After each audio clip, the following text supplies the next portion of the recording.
నిన్న ఒక తల్లి ఒంగోలు నుంచి ఫోన్ చేసింది, శుభమాల ఆ తల్లి పేరు.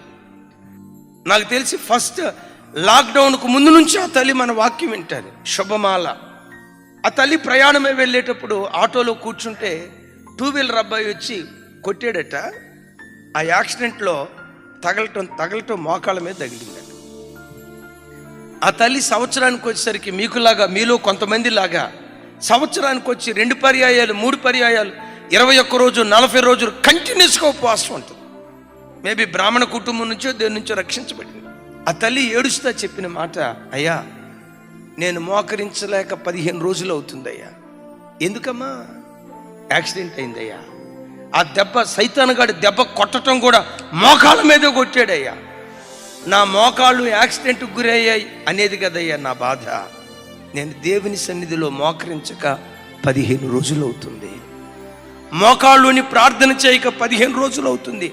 కుర్చీ మీద కూర్చొని ప్రార్థన చేస్తున్నానయ్యా, సోఫా సెట్ మీద కూర్చొని ప్రార్థన చేస్తున్నానయ్యా, నేను మోకరించట్లేదయ్యా. ఏడుస్తూ ఏమందో తెలుసా? మోకరించలేని ఈ బ్రతుకు నాకొద్దయ్యా.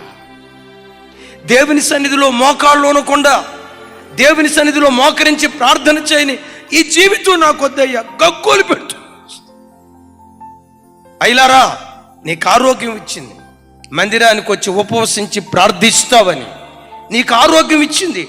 ఏ మోకాళ్ళ బలహీనత లేకుండా నీకు ఆరోగ్యం ఇచ్చింది. ఎందుకో తెలుసా? శుభ్రంగా బాసపడ మోకాళ్ళుని ఉపవాసము చేత మోకాళ్ళ చేత నా మోకాళ్ళు బలహీనమైపోయాయి అని దావీదన్నాడే. నశించిపోతున్న ప్రజల కొరకు మోకాళ్ళుని ప్రార్థన చేయాలని నీకు ఆ మోకాళ్ళు సహకరించేటట్లుగా దేవుడు చేశాడు. ఆ మోకాళ్ళ నొప్పితో బాధపడుతున్న తల్లులను అడగండి. మోకరించాలని ఆశ ఉందయ్యా, వెయిట్ పెరిగిపోయానయ్యా, బాడీలో కాల్షియం తక్కువైపోయిందయ్యా, మోకరించలేకపోతున్నానయ్యా, ఒక్క 5 నిమిషాలు మోకరిస్తే చాలు ఎముకలు విరిగిపోయేంత నొప్పి అయ్యా. ఆ 5 నిమిషాలు మోకరిస్తే 5 రోజులు నేను బాధపడాలయ్యా.